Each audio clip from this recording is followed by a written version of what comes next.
Assalamualaikum warahmatullahi wabarakatuh. Siap izin memperkenalkan diri.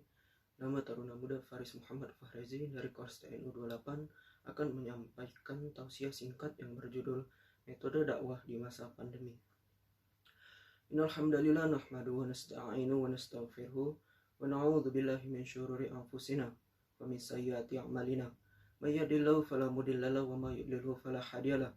Asyhadu an la ilaha illallah wa asyhadu anna Muhammadan abduhu wa rasuluh la nabiyya wa rasula ba'da. Qala Allah Ta'ala fi kitabil Qur'anil Karim, A'udzu billahi minasy syaithanir rajim. Bismillahirrahmanirrahim. Wa ma khalaqtul jinna wal insa illa liya'budun. Shadaqallahul azim wa shadaqallahul azim. Puji syukur kita panjatkan kehadirat Allah Subhanahu wa taala, karena berkat rahmat dan nikmat-Nya lah kita masih dapat diberi kesehatan iman, kesehatan tubuh, dan kesehatan fisik sehingga masih dapat melaksanakan aktivitas sehari-hari dengan lancar.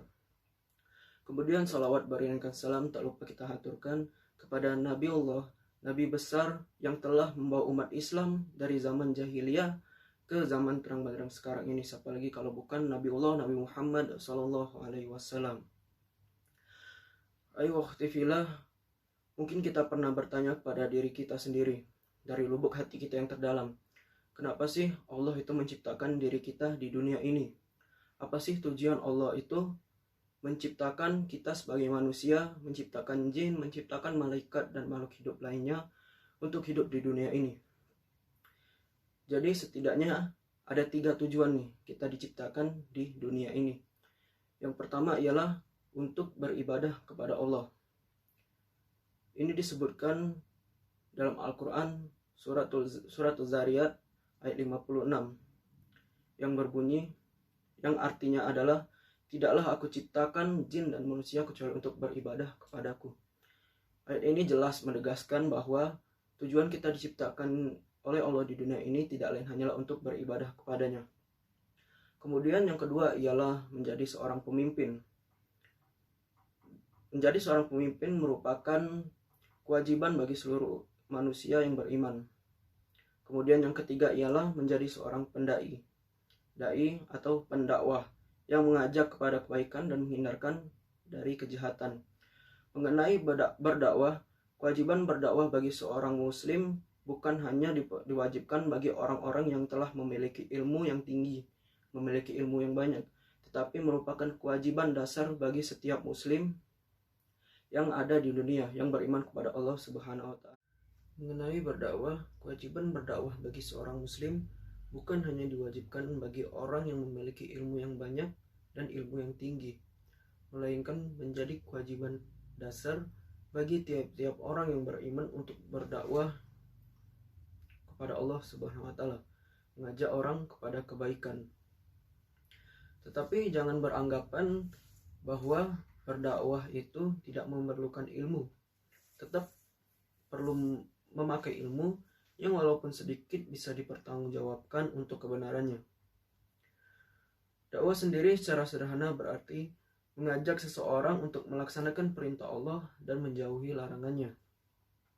Sekarang ini dakwah itu tidak bisa kita lakukan seperti sebelum-sebelumnya.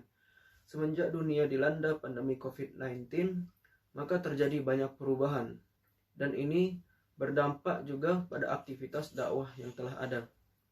Contohnya seperti tabligh akbar, pengajian-pengajian, majelis-majelis ilmu lainnya itu diberhentikan secara sementara. Hal ini dilakukan sebagai salah satu upaya untuk menekan penyebaran COVID-19 di Indonesia.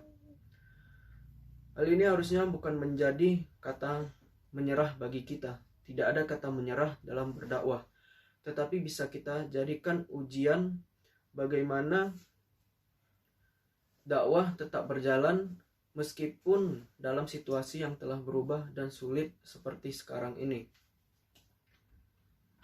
Contohnya dengan memanfaatkan teknologi, yaitu media sosial dan media elektronik untuk berdakwah. Misalnya dengan membuat webinar via Zoom, live YouTube, live Instagram, dan media sosial lainnya. Yang tentunya dengan memanfaatkan media sosial ini, kita tetap bisa berdakwah tanpa harus mengumpulkan banyak orang dalam satu tempat. Tetapi dengan perubahan metode dakwah ini juga menimbulkan masalah yang baru, di mana masih banyak orang yang belum bahkan buta akan teknologi.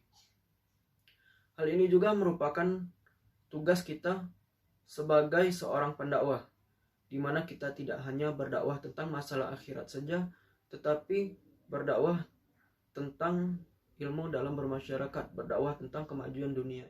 Karena dakwah itu tidak hanya semata-mata tentang kita menyampaikan Al-Quran atau hadis, tapi juga bagaimana kita mengimplementasikan apa yang kita sampaikan itu ke kehidupan sehari-hari. Inilah yang harus dilakukan kita sebagai seorang dai. Bagaimana kita tidak hanya bisa menyampaikan hal-hal baik, tapi juga menjadi contoh yang baik bagi masyarakat. Sehingga meskipun dalam masa pandemi, dakwah tetap bisa dilakukan dan membawa dampak bagi seluruh orang. Akhi wa utifillah, demikian tausiah singkat yang dapat saya sampaikan. Semoga memberi dampak kebaikan bagi kita semua dan menjadi pahala bagi saya. Sebelum saya akhiri, saya akan menyampaikan sebuah pantun penutup.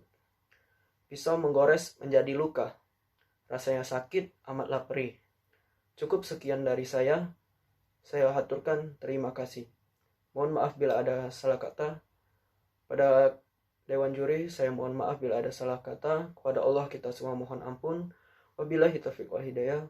Wassalamualaikum warahmatullahi wabarakatuh.